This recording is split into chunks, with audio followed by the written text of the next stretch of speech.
So if you haven't been the person that's on the trauma call when you get a highly injured patient in, it's really hard, even though you can submerge yourself in different scenarios and stuff like that, it's really hard to actually put yourself in that person's shoe.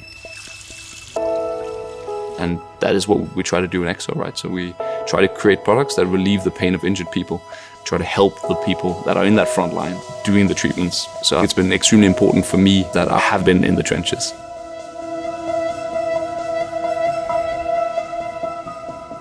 Yeah, so I'm Mads. I was born here in Denmark, and then I actually grew up in Holland. I went to high school there, and then wanted to move back to Denmark to basically not be the only one in class called Mads. And then I moved in, and I actually found out that Mads was the most common name in 1986 when I was born. In 2017, I went to South Africa with my mentor, and it was then that the fire really started burning, that I wanted to create a solution that could help with these highly unstable injuries, because down there, the rate of trauma was just overwhelming. And there were so many highly unstable injuries, and there were multiple examples of surgeons down there, because of the sheer load of the trauma coming in, that had to think creatively. Seeing that problem so many times has been a huge inspiration towards allocating my career in that direction. When I got back from South Africa, I was going to go into what's called residency. So it's basically where you become an orthopedic surgeon, and it's a track that's lined out for you. But then this obsession started taking over slowly but surely to try to create better solutions for injured people. It meant that I postponed applying for the residency that year, and the next year, and the next year, and I kept on postponing, and I kept on postponing. When I made the decision to quit my position at the hospital and go full-time into starting Exo360 as a founder, I had no plan. So what I did is that I hired an office, and it was completely blank, and then I put a sticker on the wall where it says the year of startup. So I gave myself 12 months to figure out what I'm actually going to do. And then I applied for some accelerators for the Danish Tech Challenge and for InnoFounder Graduate. I was very optimistic going into it, and then after about 2 or 3 months, I was getting a little bit nervous about, okay, what is actually going to happen.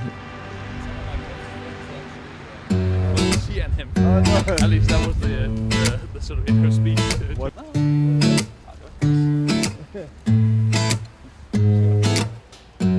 Stress in running a startup is real, and I think it's really important that you acknowledge that and that you try to take care of that in the best way possible. So I am definitely in the best shape of my life right now, and that is mainly due to my co-founder Michael, who I know is there at 6:30 in the morning, and then we go for a run together, and then also jump into the cold sea every day of the year almost. So I knew Michael. I met him the year before.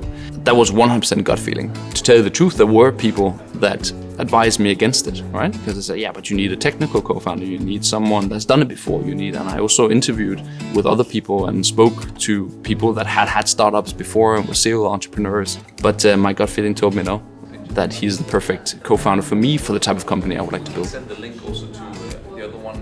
And we started from zero, like we had nothing. We had an idea, we had a problem.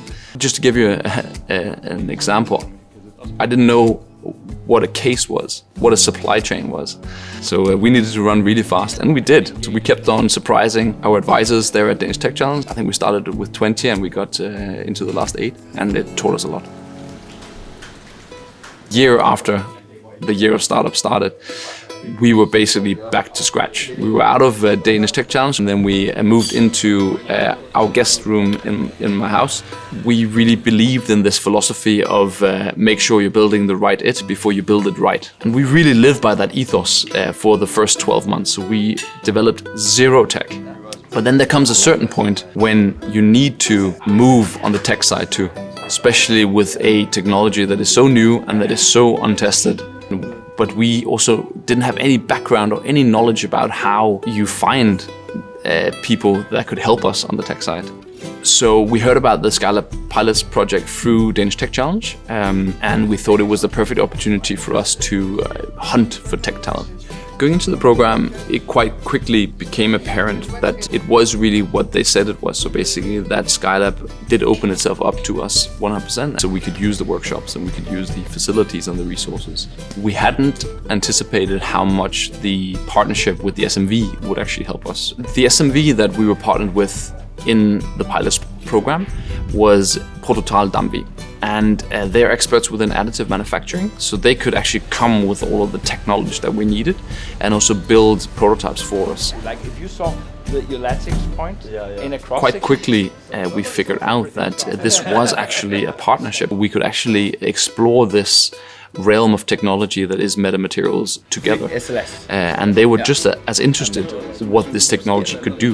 We were very much aligned on our motivations going into the Skylab pilots, and that meant that we could also hold hands and sprint together. So Skylab pilots for us was a perfect platform to expand that partnership. It gave us a lot of credibility. It allowed us to start talking about fundraising. Got an inner booster, so quite big one, 830,000. Projects like pilots really make it possible for startups and SMV to partner up. You get this umbrella where you can sprint into the unknown together.